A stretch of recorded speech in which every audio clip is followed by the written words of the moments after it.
Adam Smith ingin mengganti sistem itu dengan sistem yang menghasilkan kekayaan dan pertumbuhan yang nyata. Untuk alasan itu, ia menulis buku untuk membawa Inggeris dan seluruh dunia menuju ke upaya perbaikan, yakni kemakmuran bangsa-bangsa. Adam Smith setuju dengan pemikiran kaum merkantilisme bahawa sumber kekayaan adalah emas dan perak, tapi emas dan perak hanya berlaku dan dinikmati oleh pengusaha dan pihak berkuasa. Dalam hubungan ini dia mengajukan pertanyaan, apa sumber kekayaan bagi orang miskin dan seluruh bangsa-bangsa? Pertanyaan tersebut merupakan pertanyaan pokok dalam Wealth of Nations. Oleh kerana itu, buku ini berisikan risalah tentang perdagangan dan gagasan tentang kemakmuran bangsa-bangsa. Adam Smith mengajukan argumen yang kuat bahawa produksi dan perdagangan adalah kunci untuk membuka kemakmuran negara, bukan dari pengumpulan emas dan perak dengan mengorbankan negara lain. Kemakmuran suatu bangsa bukan hanya berasal dari emas dan perak, tapi juga dari tanahnya, gedung-gedungnya dan segala macam sumber daya yang dapat diolah dan dikonsumsi. Kemakmuran harus diukur dengan seberapa baik rumah, baju dan makanan yang dimiliki oleh penduduk. Singkatnya, kemakmuran suatu negara terjadi jika semua kebutuhan dan fasilitas untuk hidup tersedia dengan harga yang murah. Sebagaimana penjelasan terdahulu bahawa meskipun telah ada tokoh-tokoh pemikir ekonomi yang telah menulis masalah-masalah ilmu ekonomi sebelum dirinya, Adam Smith dinobatkan sebagai bapa ilmu ekonomi. Gelar ini bukan kerana keaslian gagasannya atau teknik analisis ekonominya, tetapi Smith dianggap sebagai bapa ilmu ekonomi terutama berkaitan dengan visinya tentang kapitalisme sebagai suatu sistem yang membuat keadaan orang menjadi lebih baik. Para ekonom juga meyakini bahawa Smith adalah ekonom pertama kali yang melihat keuntungan dari persaingan dan menganjurkan persaingan bebas serta campur tangan pemerintah yang minimal dalam perekonomian. Smith sangat percaya doktrin laissez-faire yang dia pelajari dari ahli-ahli ekonomi Perancis. Pada tanggal 5 Juni 1764, Smith bersama muridnya, Henry Scott, anak bangsawan Inggris, berangkat ke Perancis. Di negara ini, keduanya menyaksikan dan mendapat manfaat banyak dari revolusi intelektual pencerahan Perancis. Di samping itu, ia banyak berdiskusi dengan kelompok ekonomistis muda yang ketika itu dipimpin oleh Dr. Quesnay. Kelompok ini sangat terkenal kerana memperjuangkan laissez-faire. Smith sangat menguasai dan dipengaruhi oleh gagasan kelompok tersebut, maka sangat wajar jika gagasan Smith dalam buku Wealth of Nations mengacu pada gagasan ekonom Perancis tersebut. Adam Smith meninggalkan jabatan profesornya dan lebih memilih menjadi tutor keliling bagi Henry Scott. Sebagai tutor dia diberi imbalan honor sebesar £500 per tahun. Dia memperoleh jaminan pensiun seumur hidup sebesar £300 per tahun.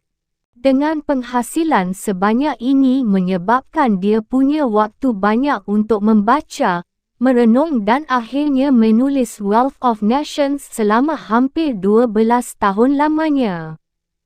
Penting untuk diketahui bahawa kebesaran buku ini bukan kerana mengandung ide-ide baru, tapi kerana Smith mampu mengintegrasikan gagasan ekonomistis dari Perancis dan gagasan para ahli ekonomi lainnya, baik yang hidup sebelum zamannya maupun yang hidup pada zamannya. Tidak berlebihan jika Murphy mengatakan hanya sedikit orang yang mampu menyatukan ide orang lain secara koheren. Meskipun demikian, ada pihak-pihak yang meragukan keaslian buku Wealth of Nations, kerana isi buku ini banyak berisi kesamaan dengan isi buku Mukadimah yang ditulis Ibn Khaldun tahun 1332 hingga 1406 dan Ihya Ulumuddin yang ditulis oleh Al-Ghazali tahun 1058 hingga 1111 Masehi.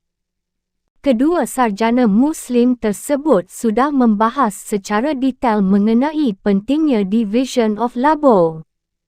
Ibn Khaldun dalam Amalia berpendapat bahawa apabila pekerjaan dibagi-bagi di antara masyarakat berdasarkan spesialisasi, akan menghasilkan output yang lebih besar.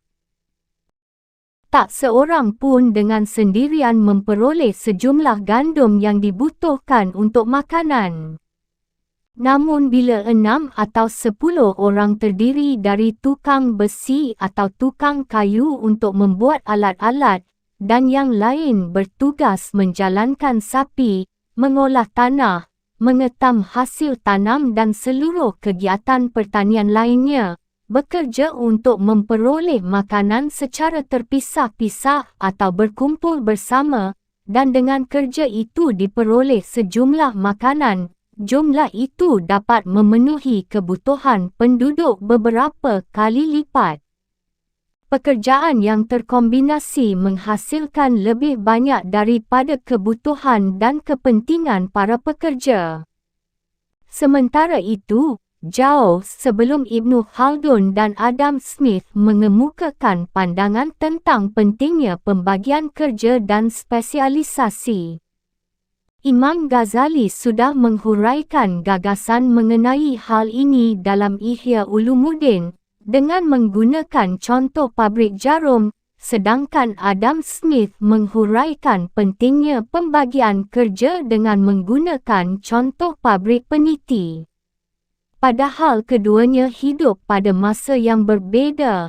Al-Ghazali lahir pada tanggal 18 Desember tahun 1058 dan meninggal pada tanggal 19 Desember tahun 1111 sedangkan Smith lahir pada tahun 1723 dan meninggal pada tahun 1790. Lebih lanjut Al-Ghazali dalam Hotoro menyatakan, jauh sebelum, Al-Ghazali juga sudah mendiskusikan hal sama dengan mengambil contoh pembuatan jarum. Menurutnya, sebuah jarum yang kecil dan bermanfaat untuk menjahit, ternyata harus melalui proses yang panjang dari sekian banyak pembuat jarum, kurang lebih mencapai 25 kali dengan proses yang berbeza. Oleh kerana itu, setiap proses produksi memerlukan spesialisasi dan kerjasama. Pandangan ekonomi dari kedua sarjana Muslim tersebut ternyata kemudian ditemukan juga dalam The Wealth of Nations, karya Adam Smith yang diterbitkan pada tahun 1776. Dengan mengambil contoh pabrik peniti, ia menjelaskan perlunya pembagian kerja dan spesialisasi. Melalui analisisnya, Smith menghuraikan masalah pembangunan dan kebijakan-kebijakan untuk mendorong pertumbuhan ekonomi. Pendekatan yang dia gunakan adalah pendekatan deduktif yang digabung dengan penjelasan sejarah. Oleh kerana dia menggunakan pendekatan seperti ini, maka wajar jika analisisnya sangat panjang. Buku Wealth of Nations dicetak dalam 1000 halaman. Di samping itu, pendekatan matematis yang banyak digunakan oleh ahli ekonomi seperti sekarang belum begitu maju. Tidak berlebihan jika Landau dalam The Leonov menyatakan ahli matematika ekonomi masa sekarang ini dapat memadatkan gagasan Smith, Wealth of Nations, sebanyak 1,000 halaman menjadi beberapa halaman saja.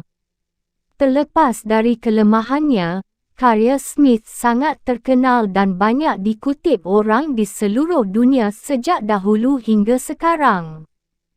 Teori-teori Adam Smith. Teori-teori yang dikemukakan oleh Adam Smith dibangun di atas dua pilar utama iaitu 1. Struktur filsafat ekonomi yang mencakup kepentingan terhadap diri dan peran mekanisme harga.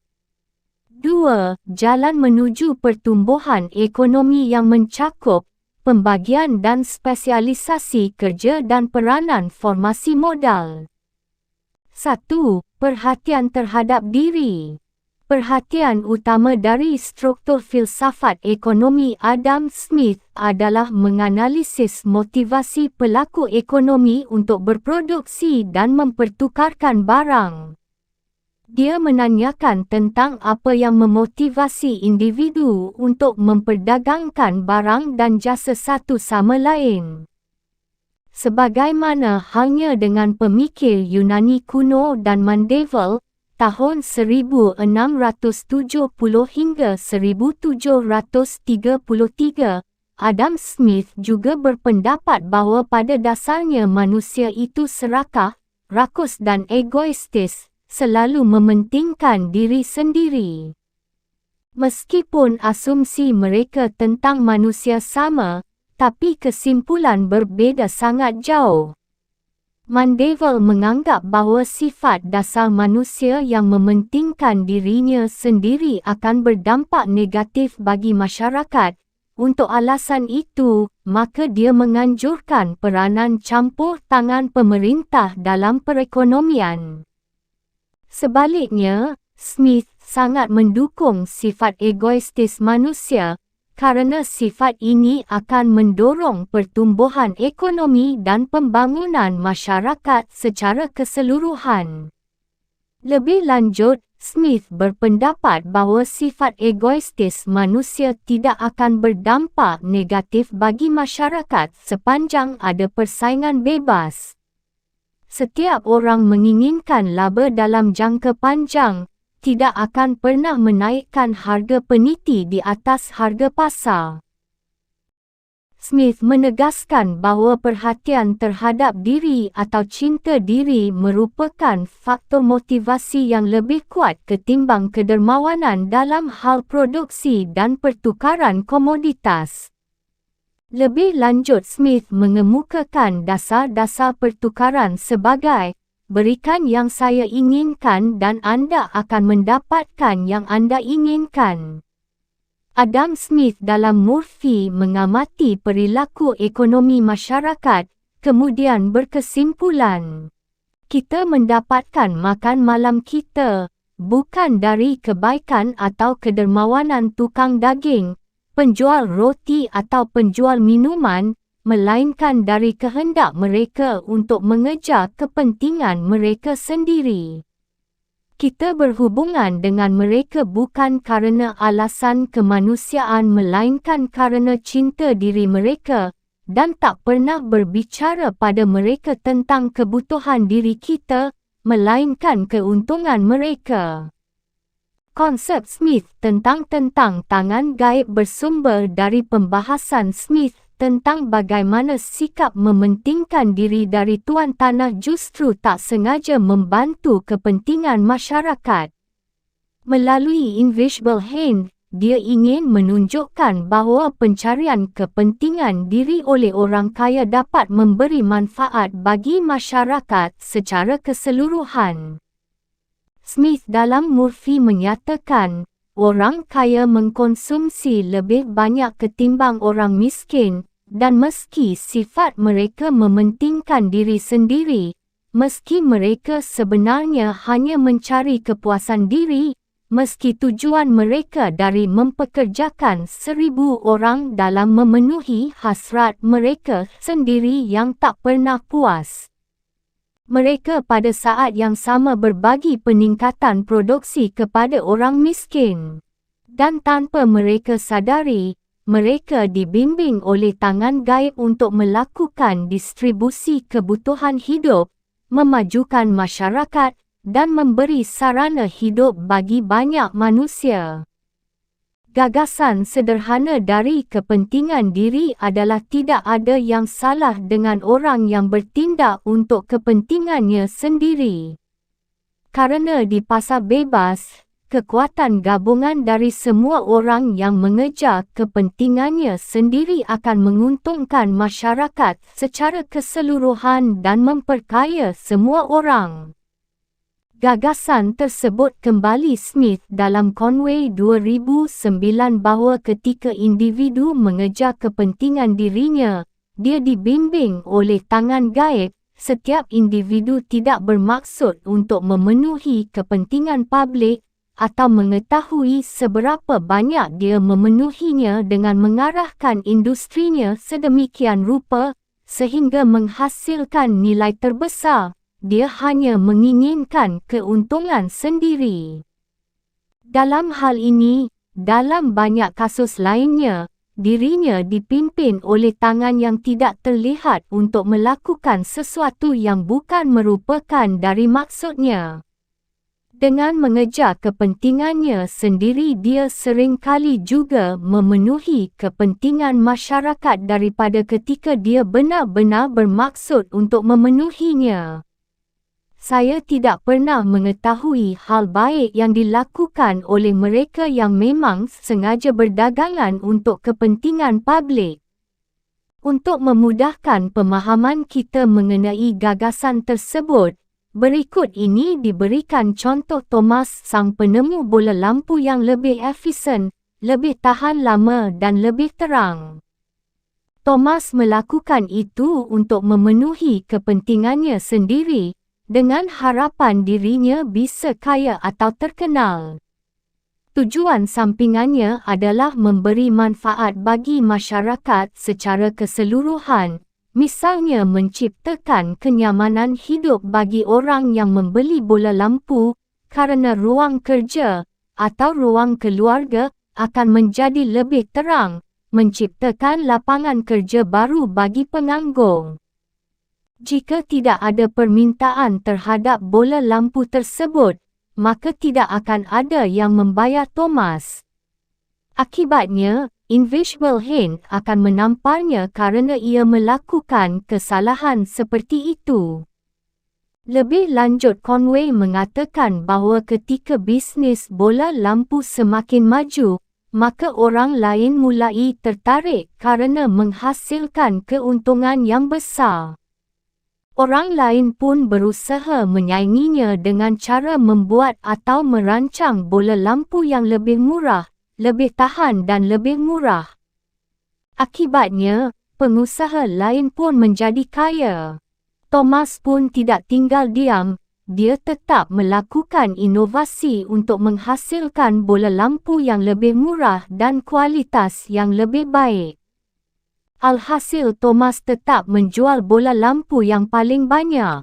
Konsumen akan senang dengan keadaan ini, kerana mereka memperoleh manfaat dari bola lampu yang makin murah dan makin tahan lama dan lebih berkualitas. Akibatnya, kehidupan keluarga, baik di rumah tangga maupun di perusahaan, menjadi semakin meningkat, kesejahteraan masyarakat pun meningkat. 2. Peran mekanisme pasar. Tangan gaib merupakan metafora kekuatan persaingan dalam ekonomi yang dapat ditafsirkan bahawa jika individu-individu diberikan kebebasan mengejar kepentingan dirinya di pasar, maka mereka akan menghasilkan solusi yang bermanfaat bagi masyarakat secara keseluruhan. Tanpa disadarinya, pelaku ekonomi yang dimotivasi oleh kepentingan dirinya menghasilkan harmoni ekonomi untuk seluruh masyarakat. Smith meyakini adanya korelasi positif dan kuat antara kepentingan diri dan harmoni. Atas dasar keyakinan itu, maka dia menganjurkan kebebasan bagi individu-individu di pasar dan tidak mencampuri keputusan ekonomi mereka. Smith menegaskan bahawa kepentingan diri dan tangan gaib bisa mengatasi masalah pasar. Tangan gaib akan memandu pelaku ekonomi yang memiliki kepentingan diri. Harga yang terjadi di pasar ditentukan oleh dua kekuatan, iaitu permintaan dan penawaran. Harga yang terjadi di pasar menjadi petunjuk bagi pelaku pasar, memberi informasi dan insentif. Smith meminjam analisis Richard Cantillon. Dia membedakan antara harga natural dan harga pasar. Harga natural suatu barang adalah harga keseimbangan jangka panjang yang memadukan biaya produksi dengan keuntungan normal. Sementara itu, harga pasar adalah harga yang ditentukan oleh kekuatan permintaan dan penawaran di pasar. Jika harga pasar lebih tinggi daripada harga natural, maka akan mendatangkan keuntungan bagi produsen barang tersebut. Keuntungan tambahan atau keuntungan di atas normal merupakan sinyal bagi pelaku ekonomi, yakni produsen dan konsumen. Produsen yang tertarik dengan keuntungan besar akan memproduksi barang tersebut. Sedangkan konsumen yang tertekan harga yang tinggi akan beralih ke barang lain yang lebih murah. Sinyal dari konsumen akan mendorong bagi produsen lain untuk memproduksi barang substitusi, sampai pada tingkat produksi yang menghasilkan keuntungan normal. Sementara itu, sumber daya akan dialihkan dari produksi barang yang harga pasarnya di bawah harga normal. Artinya, jika mekanisme pasar tidak dicampuri, maka akan mengalokasikan sumber daya secara efisien tanpa adanya intervensi dari luar. Struktur filsafat ekonomi yang seperti itulah yang ia yakini bisa meningkatkan kekayaan negara. 3. Pembagian dan spesialisasi kerja. Kekayaan atau kemakmuran negara dapat dicapai melalui peningkatan pertumbuhan ekonomi. Analisis pertumbuhan ekonomi menurut Smith mengandung dua elemen utama, iaitu 1. Peran tenaga kerja, dan 2. Peran modal atau kapital. Smith merupakan orang pertama yang menyatakan secara verbal mengenai fungsi produksi yang dirumuskan sebagai berikut. Dari persamaan 4.1, dapat dijelaskan bahawa jika kita ingin meningkatkan output atau GDP, maka penggunaan tenaga kerja dan modal harus ditingkatkan. Analisis Smith tentang pertumbuhan ekonomi diawali dengan pentingnya peranan tenaga kerja dalam menghasilkan pendapatan. Pentingnya tenaga kerja terangkum pada pandangan Smith dalam Murphy 2011-200. Tenaga kerja tahunan dari setiap negara adalah dana, yang menyuplai dana melalui semua kebutuhan dan keperluan hidup yang dikonsumsi setiap tahun, dan yang terdiri dari produk langsung dari tenaga kerja, atau produk yang dibeli dengan produk negara lain. Pembagian tenaga kerja membantu mendorong revolusi industri pertama, memampukan negara-negara di dunia untuk memperbaiki produktivitas dan kenyamanan kerja. Untuk meyakinkan mengenai peranan pembagian kerja, Smith memberikan contoh pabrik peniti di Inggris pada abad ke-18. Jika peniti dibuat dengan tangan, maka setiap orang dapat membuat hanya satu buah peniti per hari. Sedangkan, jika peniti diproduksi di pabrik, maka akan dibagi di antara tenaga-tenaga kerja spesialis.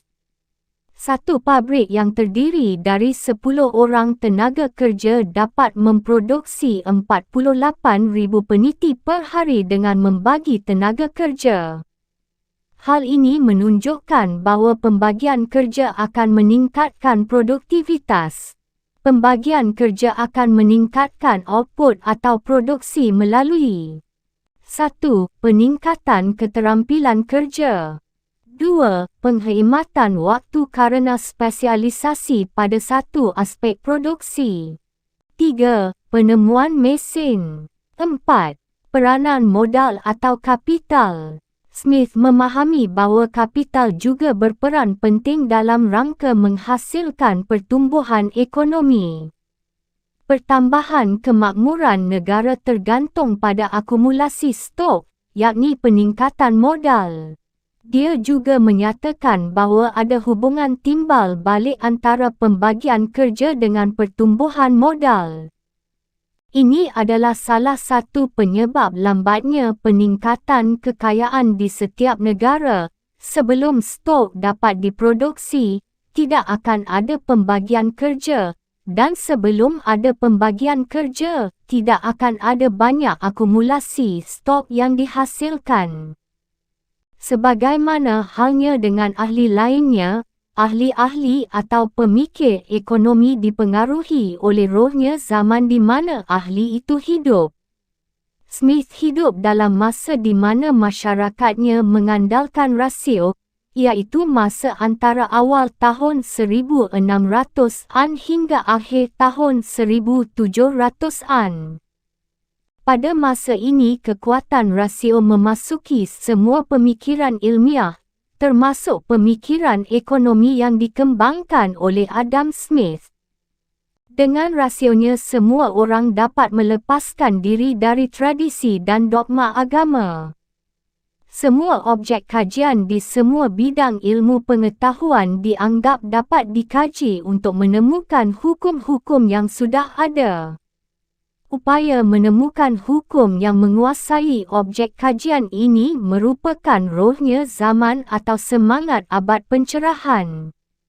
Di zaman inilah di mana Adam Smith hidup dan nampaknya berpengaruh terhadap paradigma yang dikembangkan oleh Adam Smith.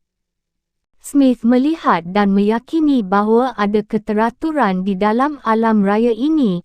Keteraturan inilah yang mewarnai karyanya, The Wealth of Nations. Keteraturan alam diterjemahkan dalam bahasa teknis ekonomi sebagai ungkapan equilibrium. Gejolak apapun yang terjadi, cepat atau lambat kekuatan permintaan dan penawaran akan menghasilkan keseimbangan. Dengan dasar pemikiran ini, maka perhatian para pemikir ekonomi ketika itu ditujukan pada penjelasan tentang kekuatan-kekuatan pasar yang menghasilkan keseimbangan. Kekuatan pokok di dalam pasar yang mempengaruhi perilaku produsen dan konsumen adalah motif laba atau profit, yang bekerja sebagai invisible hand yang mempengaruhi perilaku rasional ekonomik main. Inti dari The Wealth of Nations adalah pertumbuhan pendapatan nasional menuju keseimbangan. Karya Smith menjadi dasar lahirnya ilmu ekonomi moden. Adam Smith dan pengikutnya menyatakan bahawa pertumbuhan ekonomi dapat terjadi melalui spesialisasi tenaga kerja, penggunaan modal dalam produksi, pembentukan modal dari kelebihan produksi dan dalam suasana persaingan bebas. Pertanyaan yang patut diajukan adalah mengapa persaingan bebas? Menurut Smith, hukum alam yang ada ialah hukum invisible hand, sedangkan campur tangan pemerintah dalam kehidupan ekonomi adalah intervensi terhadap invisible hand yang tidak sesuai dengan hukum alam. Dan menurut catatan sejarah peranan pemerintah yang terlalu dominan telah menghasilkan kesengsaraan di Eropah, khususnya di Perancis pada zaman merkantilisme. Pemikiran dan teori ekonomi yang dikembangkan Adam Smith mengandung beberapa kekuatan atau nilai positif yang relevan dengan kondisi terkini, antara lain. 1. Perlu adanya spesialisasi tenaga kerja untuk meningkatkan produktivitas. 2. Penggunaan modal dalam proses produksi. 3. Pemikiran tentang pembentukan modal dari kelebihan produksi. 4. Analisis ekonominya yang sistematis dan terstruktur kerana menggunakan metode ilmiah yang didukung oleh metode logika deduktif dan logika induktif. 5. Pemikiran tentang peran minimal pemerintah dalam mengatur perekonomian negara. 6. Pertumbuhan ekonomi terutama didorong oleh adanya akumulasi modal atau kegiatan investasi. Setelah kita meninjau mengenai kekuatan atau nilai-nilai positif yang melekat pada pemikiran dan teori Adam Smith, maka suatu hal yang wajar jika kita juga meninjau atau menelaah segi yang lain, iaitu kelemahan-kelemahan yang melekat pada teori tersebut, khususnya jika dikaitkan dengan fakta kinerja perekonomian global yang mengarah pada ketimpangan baik antara negara maju dengan negara berkembang, mahupun di negara-negara berkembang itu sendiri. Robert Thomas Malthus, tahun 1766 hingga 1834. Malthus lahir pada tahun 1766 di kota Wotton, Surrey, dan meninggal dunia pada tahun 1834. Putera dari seorang tentara pengawal di suatu pedesaan yang kaya. Ayahnya berkeinginan keras agar putranya memperoleh pendidikan yang baik. Di samping dididik oleh bapaknya sendiri, dia juga disediakan pengajar privat di rumah. Selanjutnya Malthus dikirim ke sekolah swasta yang sangat baik. Pada usia 18 tahun Malthus masuk Jesus College di Cambridge. Di sana ia belajar matematika dan filsafat alam. Pada tahun 1798, Malthus menerbitkan karyanya yang berjudul Essay on the Principle of Population. Melalui karyanya, dia mengatakan manusia membutuhkan makanan untuk bertahan hidup, dan manusia berkembang biak dengan kecepatan yang tinggi. Malthus dalam Conway menyimpulkan, "Saya berkata bahawa kekuatan populasi lebih besar tidak terbatas daripada kekuatan bumi untuk memproduksi kebutuhan hidup manusia. Populasi jika tidak diperiksa, meningkat dalam rasio geometris. Kebutuhan hidup hanya meningkat dalam rasio aritmatika."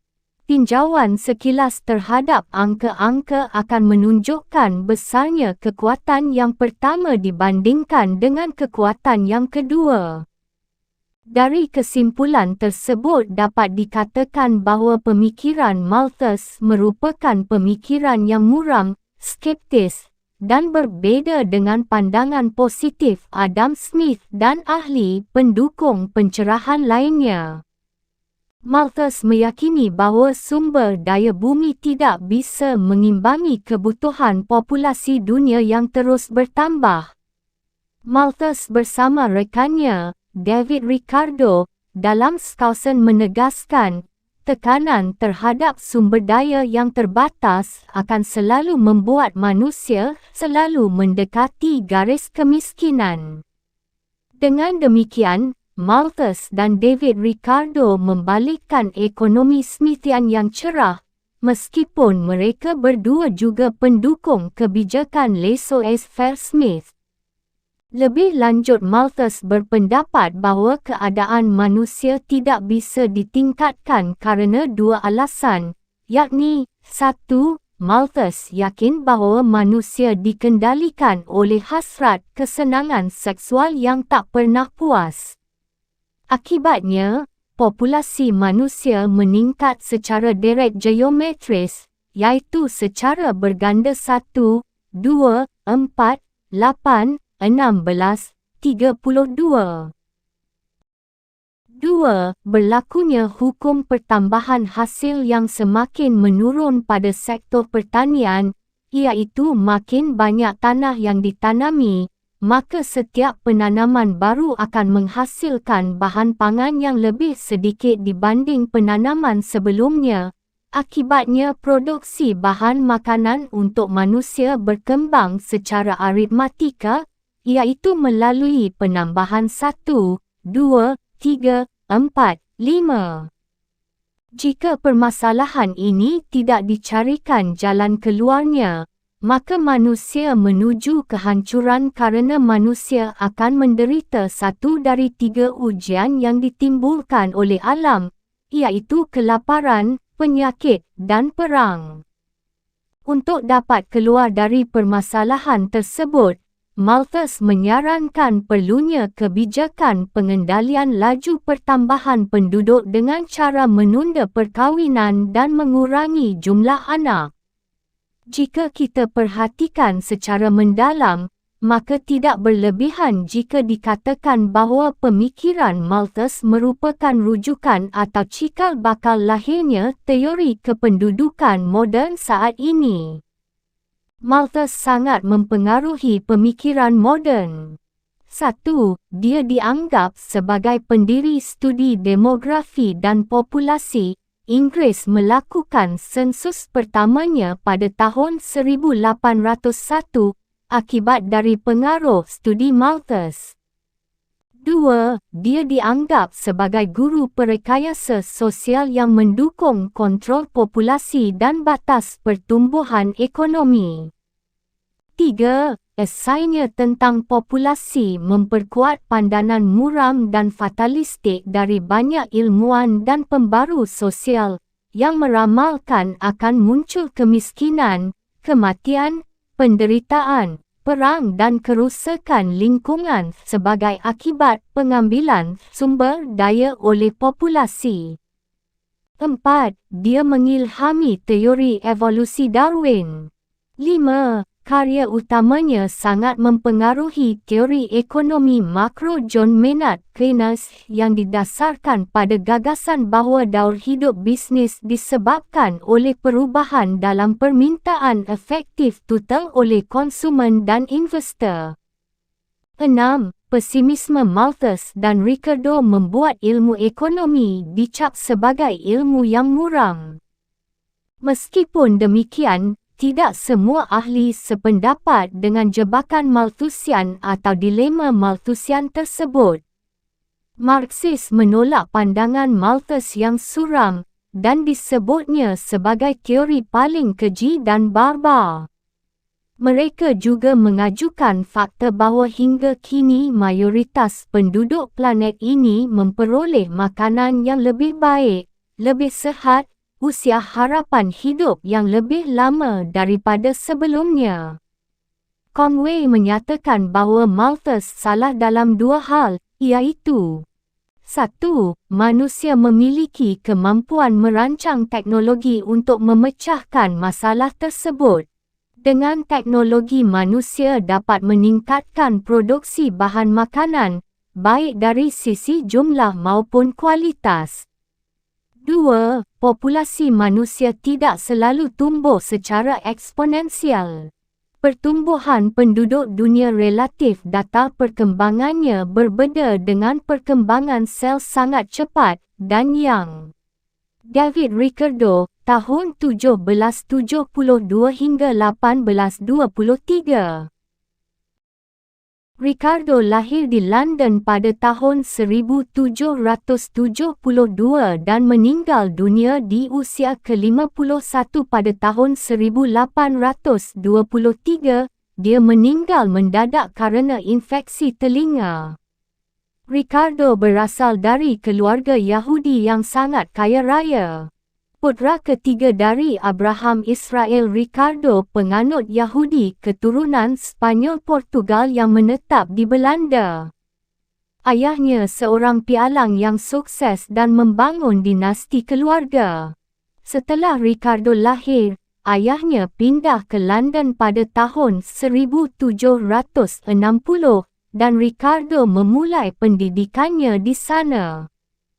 Ketika Ricardo berumur 12 tahun, dia melanjutkan pendidikannya di Netherlands selama 2 tahun dan kembali lagi ke Inggris bergabung bisnis bersama orang tuanya. Sejak umur 14 tahun, David dipekerjakan ayahnya di London Stock Exchange. Dengan begitu maka sejak usia muda Ricardo sudah faham tentang dunia ekonomi. Pada usia 21 tahun, Ricardo menikahi seorang pengikut Quaker, Priscilla Ann Wilkinson, dan sejak itu dia meninggalkan komunitas Yahudi Ortodoks menjadi pengikut Unitarianism. Atas kejadian itu, ibunya sangat terpukul sehingga dia memaksa Abraham untuk mengusir Ricardo dari rumahnya dan mencabut hak warisnya. Ricardo pun pergi meninggalkan rumah dengan beberapa ratus pound sterling. Berbekal pengalamannya bekerja bersama ayahnya dan koneksinya di London Stock Exchange, dia berhasil mengumpulkan banyak kekayaan melalui perdagangan saham dan kontraktor peminjaman pemerintah. Di usianya yang ke-42 tahun, Ricardo menjadi tuan tanah di desa, membeli tanah yang sangat luas yang dia namakan Gatcombe Park di Gloucestershire. Selain menyukai ilmu ekonomi, dia juga sangat pandai di bidang matematika, kimia, geologi dan mineralogi. Dia sering mengadakan pertemuan intelektual di Gatcombe Park. Minatnya terhadap ilmu ekonomi dimulai sejak tahun 1799 ketika ia tinggal di Bath. Saat itu ia mulai membaca buku The Wealth of Nations. Pada pertengahan tahun 1801 dia mendapat keuntungan besar di bursa saham, tapi pada saat yang sama dia kehilangan minat untuk berbisnis saham, dan sejak saat itu Ricardo mulai aktif menulis masalah-masalah ekonomi. Pada tahun 1817, dia menerbitkan bukunya yang berjudul On the Principle of Political Economy and Taxation. Ricardo memberikan kontribusi besar terhadap bangunan ekonomi moden, meskipun dia tidak pernah berkarir di universitas. Pemikiran Ricardo banyak diwarnai atau dipengaruhi oleh pemikiran Adam Smith dan ahli ekonomi lainnya. Meskipun ada kesamaan antara Adam Smith dengan Ricardo, perbedaan keduanya juga ada yang terlihat dari dua sisi, iaitu menyangkut penekanan atau fokus pembahasan dan metodologi yang digunakan. Pemikiran Adam Smith lebih fokus pada upaya mencapai pertumbuhan dan kemakmuran bangsa dengan pandangan yang optimis. Sedangkan Ricardo lebih fokus pada masalah pemerataan pendapatan di antara berbagai golongan dalam masyarakat dengan pandangan yang sedikit pesimis. Oleh kerana Adam Smith berlatar belakang ilmuwan akademik, maka pemikirannya didasarkan pada pendekatan empiris induktif. Sedangkan Ricardo yang berlatar belakang praktisi menggunakan pendekatan teoritis deduktif yang kebenarannya harus diuji lagi secara empiris. Meskipun keduanya memiliki perbezaan, Ricardo merupakan salah seorang ekonom yang mengembangkan lebih lanjut pemikiran Adam Smith secara lebih terjabar dan lebih sistematis. Karyanya banyak merujuk pada pemikiran Adam Smith. Misalnya dia sependapat dengan Adam Smith bahawa tenaga kerja memegang peranan penting dalam proses produksi perekonomian. Pemikirannya tentang harga sudah maju dibandingkan para pendahulunya. Dia mengembangkan teori harga relatif berdasarkan biaya produksi, di mana biaya tenaga kerja merupakan komponen yang utama, di samping biaya modal kapital. Faktor modal mendapat perhatian yang besar dari Ricardo kerana modal tidak hanya meningkatkan produktivitas tenaga kerja, tapi juga berperan mempercepat proses produksi sehingga output dengan cepat dapat dinikmati atau dikonsumsi oleh masyarakat. Pada tahun 1817, Ricardo menerbitkan karyanya yang berjudul The Principles of Political Economy and Taxation. Dalam buku ini, Ricardo menghuraikan beberapa teori yang berkontribusi besar terhadap bangunan ilmu ekonomi moden, antara lain teori sewa tanah, teori nilai tenaga kerja, teori upah alami, teori wang dan teori keuntungan komparatif. Secara empiris jenis atau kualitas tanah berbeza-beza, ada yang subur, kurang subur dan tidak subur. Produktivitas tanah yang subur lebih tinggi daripada yang lain. Oleh kerana itu, untuk menghasilkan satu satuan unit produksi di tanah yang subur diperlukan biaya rata-rata dan biaya marginal yang lebih murah. Dengan demikian dapat dikatakan bahawa semakin rendah tingkat kesuburan tanah, makin tinggi biaya rata-rata dan biaya marginal untuk mengolah tanah tersebut. Akibatnya, keuntungan per hektar yang diperoleh petani juga menjadi semakin kecil. Dengan begitu dapat disimpulkan bahawa layak jika sewa bagi tanah yang subur lebih tinggi dibanding tanah yang tidak subur. Logika ini yang digunakan oleh pemikir fisiokrat dan Adam Smith dalam menentukan sewa tanah.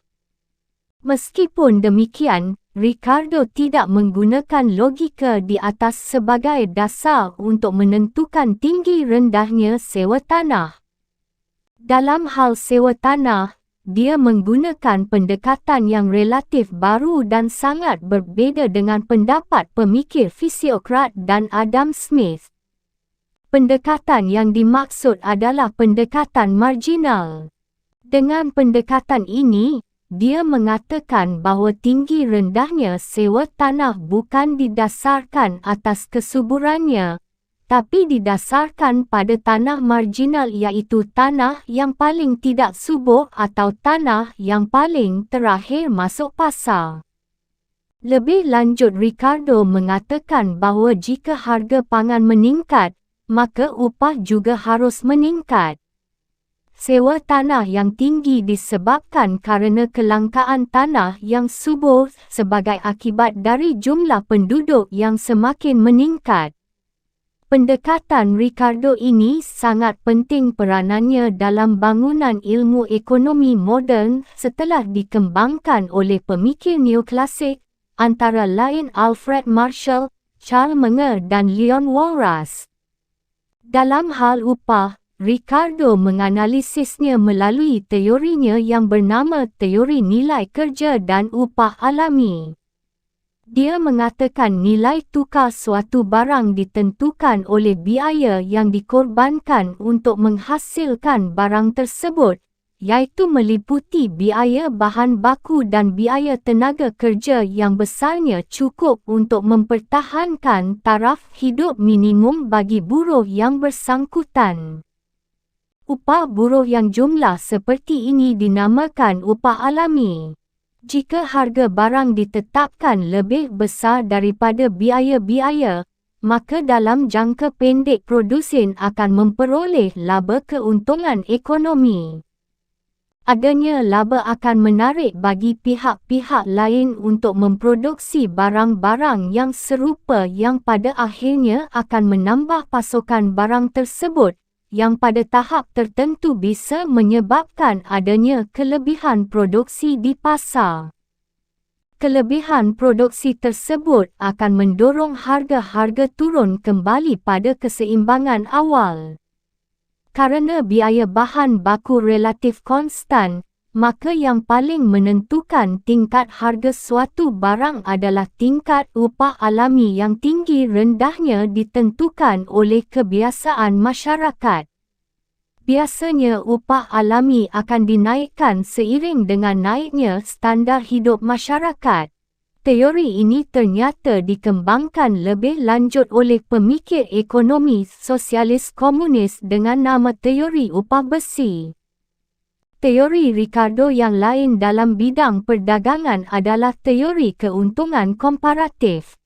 Berdasarkan teori ini, dia menganjurkan agar setiap kelompok masyarakat atau negara sebaiknya mengkhususkan diri menghasilkan produk-produk yang bisa dihasilkan secara efisien dan kelebihan produksinya harus diperdagangkan. Hasil dari perdagangan itu dapat digunakan membeli barang-barang dari negara lain yang harganya lebih murah dibandingkan jika barang itu diproduksi di dalam negeri. Teori ini merupakan cikal bakal teori perdagangan bebas. Pada bagian akhir dari sesi ini, akan dikemukakan pemikiran Ricardo tentang moneter. Dia merupakan mentor awal dari aliran mata wang, sehingga dia dijuluki sang monetaris. Hal ini berawal dari ketika pada tahun 1809 hingga 1810, Inggeris mengalami inflasi yang sangat tinggi kerana biaya perang dan Bank of England mencabut standar emas. Ricardo sependapat dengan David Hume bahawa tingkat harga umum terkait erat dengan perubahan jumlah wang beredar dan kredit. Pemikiran ini kemudian dikembangkan aliran monetaris. Untuk mengatasi masalah inflasi yang tinggi di Inggeris ketika itu, Ricardo menyarankan pembukaan pembayaran oleh Bank of England. Solusinya selengkapnya adalah sebagai berikut. Pemecahan yang saya tawarkan untuk menanggulangi persoalan dalam keuangan kita adalah bank harus pelan-pelan menurunkan jumlah wang beredar sampai sebanding dengan logam mulia yang direpresentasikannya, atau dengan kata lain, sampai harga emas dan perak turun sampai senilai wangnya. Ricardo mengakui kemungkinan munculnya konsekuensi paling buruk bagi perdagangan dan komersial negara sebagai akibat dari tindakan deflasioner ini, tetapi dia mengatakan bahawa inilah satu-satunya caranya untuk memulihkan keuangan agar mencapai yang tepat dan wajar. Menurut Ricardo, hal ini tidak akan banyak mengganggu jika kebijakan tersebut dilaksanakan secara bertahap. Dari huraian tersebut di atas, dapat disimpulkan bahawa Ricardo merupakan pendukung penggunaan standar emas. Standar ini bertujuan agar harga emas tetap sama dengan nilainya dengan wang kertas. Menurutnya, Bank Sentral tidak boleh independen dalam menentukan sendiri tujuan kebijakannya. Pihak yang mengeluarkan wang kertas harus mengatur pengeluarannya itu berdasarkan harga emas dan bukan berdasarkan kuantitas wang kertas yang beredar.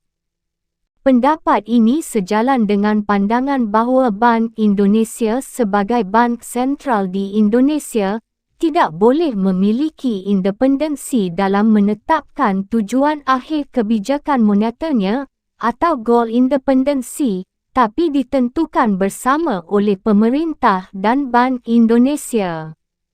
Upaya untuk menghilangkan goal independensi Bank Indonesia, maka dilakukan amandemen Undang-Undang Nombor 23 Tahun 1999 tentang Bank Indonesia menjadi Undang-Undang Nombor 3 Tahun 2004 tentang Bank Indonesia.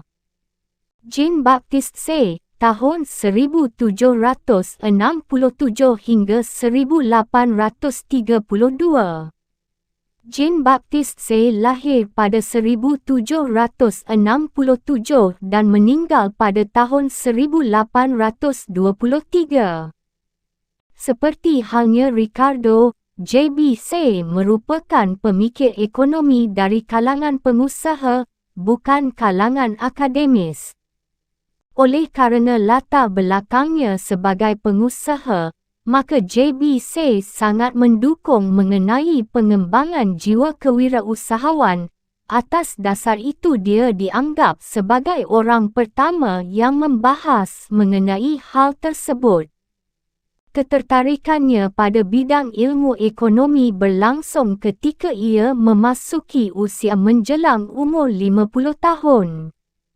Sebagaimana Ricardo, J.B. Say sangat mengagumi dan pendukung loyal pemikiran Adam Smith. Sebagai loyalis, ia sangat berjasa dalam hal kodifikasi terhadap pemikiran Adam Smith secara sistematis. Pemikiran-pemikiran J.B. Say dituangkan dalam karyanya yang berjudul Thrive the Economy Politic, The Political Economy, yang diterbitkan pada 1803. Dalam buku yang terkenal ini, J.B. Say mengatakan,